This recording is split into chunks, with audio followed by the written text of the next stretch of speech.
বিসমিল্লাহির রহমানির রহিম। আসসালামু আলাইকুম। আশা করি যে যেখানে আছেন আল্লাহ তাআলার অশেষ রহমতে অনেক অনেক ভালো আছেন।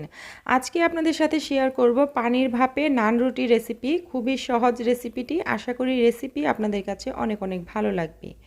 প্রথমে একটা বড় পাত্রের মধ্যে নিয়ে নিচ্ছি 3 কাপ ময়দা। ময়দাটা আগে থেকে চেলে রেখেছিলাম। এখন এর মধ্যে দিয়ে দিচ্ছি স্বাদমতো লবণ আর দিয়ে দিব 3 টেবিল চামচ চিনি। এখন এর মধ্যে দিয়ে দিচ্ছি ইস্ট। এইখানে আমি 2 চা চামচ ইস্ট ব্যবহার করেছি। এখন এর মধ্যে দিয়ে দিব 1 টেবিল চামচ বেকিং পাউডার। বেকিং পাউডারটা অবশ্যই ব্যবহার করার চেষ্টা করবেন। এরপর দিয়ে দিচ্ছি 2 টেবিল চামচ গুঁড়া দুধ। গুঁড়া দুধটা দিলে স্বাদটা অনেক বেশি ভালো আসে। এখন এর মধ্যে 1 টেবিল চামচ রান্নার তেল দিয়ে দিয়েছি। দিয়ে হাত দিয়ে খুব ভালোভাবে সব কিছু একসাথে মিশিয়ে নিচ্ছি। তো মিশিয়ে নেওয়ার পর মাঝখানে একটু গর্ত করে নিচ্ছি। এখন এর মধ্যে একটা ডিম দিয়ে দিচ্ছি। ডিমটা অবশ্যই রুম টেম্পারেচারে থাকতে হবে। এখন আমি এর মধ্যে অল্প অল্প কুসুম গরম পানি দিয়ে একটা সফট ডো তৈরি করে নেব। ডিমটা কেউ চাইলে স্কিপ করতে পারেন, তবে ডিমটা দিলে এই রুটিটা অনেক বেশি সফট হয়।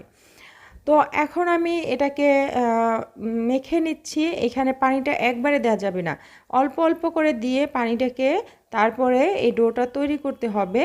তো এই ডোটা যদি শক্ত হয় তাহলে কিন্তু রুটিটা শক্ত হয়ে যাবে, আর ডোটা যদি নরম হয় তাহলে রুটিটা একদম নরম হবে। তো অবশ্যই এই টিপসগুলো ফলো করবেন। এরপরে দেখতেই পাচ্ছেন এই রকম অবস্থায় আছে ডোটা। এইরকম স্টিকি মনে হচ্ছে এই পর্যায়ে আমি 1 টেবিল চামচ আরও তেল দিয়ে তারপরে এটাকে যখন মেখে নিব, কিছুক্ষণ মেখে নেওয়ার পর এই স্টিকি ভাবটা চলে যাবে। দেখতেই পাচ্ছেন এরকম সফট একটা ডো তৈরি করে নিয়েছি। এখন এটাকে হাতের মধ্যে নিয়ে একটু গোল করে নিচ্ছি। তো এটাকে একটা এই বাটিটার মধ্যে আমি রেখে দিচ্ছি। রেখে দেওয়ার পর উপরে একটু তেল মেখে দিয়েছি যাতে করে উপরটা ড্রাই না হয়ে যায়। এখন ঢেকে এটাকে আমি 1 ঘন্টার জন্য রেস্টে রেখে দিব। কমপক্ষে 30 মিনিট এটাকে রেস্টে রেখে দিতে হবে, এতে করে এই ডোটা অনেকটা ফুলে যাবে। তো আমি 1 ঘন্টা রেস্টে রাখার পর ফিরে এসেছি। এখন হাত দিয়ে এর ভেতরে যে বাতাসটা আছে সেটাকে বের করে দিচ্ছি। এরপর হাত দিয়ে আরও কিছুক্ষণ আমি এটাকে মথে নেব। তো মথে নেওয়ার পর এই ডোটাকে আমি লেচি কেটে নেব ছোট ছোট করে। ছোট বড় নিজেদের পছন্দ অনুযায়ী করা যাবে। আমি খুব বেশি ছোট অথবা খুব বেশি বড় এখানে রুটি তৈরি করব না। এখানে মিডিয়াম সাইজের লেচি কেটে নিয়েছি। তো পুরো সবগুলো লেচি কেটে নিয়ে তারপর আমি এগুলোকে একটা একটা করে রুটি তৈরি করে নিচ্ছি।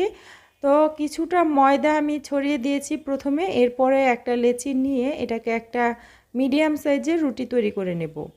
খুব বেশি মোটা এবং খুব বেশি পাতলা করা যাবে না, মিডিয়াম একটা রুটি তৈরি করে নিচ্ছি।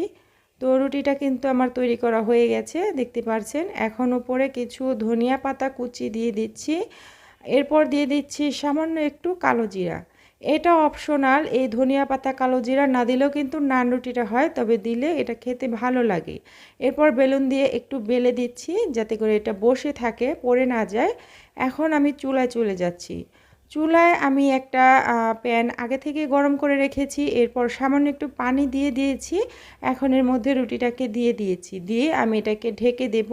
চুলার আঁচটাকে কমিয়ে রেখে তারপরে আমি কিছুক্ষণ অপেক্ষা করব, যতক্ষণ না পানিটা শুকিয়ে যাচ্ছে ততক্ষণ পর্যন্ত।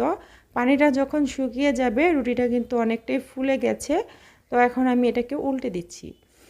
তো বেশ কিছুক্ষণ রাখার কারণে কিন্তু নিচের দিকটা একটু লালচে হয়ে গেছে, এতে করে কোনো সমস্যা নেই, এটা খেতে আরও বেশি ভালো লাগে। তো এখন আমি এর মধ্যে দিয়ে দিচ্ছি কিছুটা ঘি। ঘি দিয়ে আমি এটাকে একটু ভেজে নিচ্ছি, এতে করে ঘিয়ের একটা ফ্লেভার আসবে। তবে আপনি চাইলে এমনিতেও রুটিটা তৈরি করতে পারেন। ঘিটা কিন্তু আমার ঘরে তৈরি করা, একদম খাঁটি গাওয়া ঘি, ঘরে খুব সহজে তৈরি করা যায়। চাইলে এই রেসিপিটাও দেখে নিতে পারেন। তো আমি 2 পিঠ উল্টে পাল্টে একটু ভেজে নিচ্ছি। অবশ্যই চুলার হিটটাকে মিডিয়ামে রাখতে হবে, তা না হলে পুড়ে যাবে। তো এটা আমার কিন্তু উল্টে পাল্টে ভেজে নেওয়া হয়ে গেছে। এটাকে আমি নামিয়ে নিব। যে যতটা কড়া খেতে পছন্দ করেন সেভাবে করেই ভেজে নিতে হবে।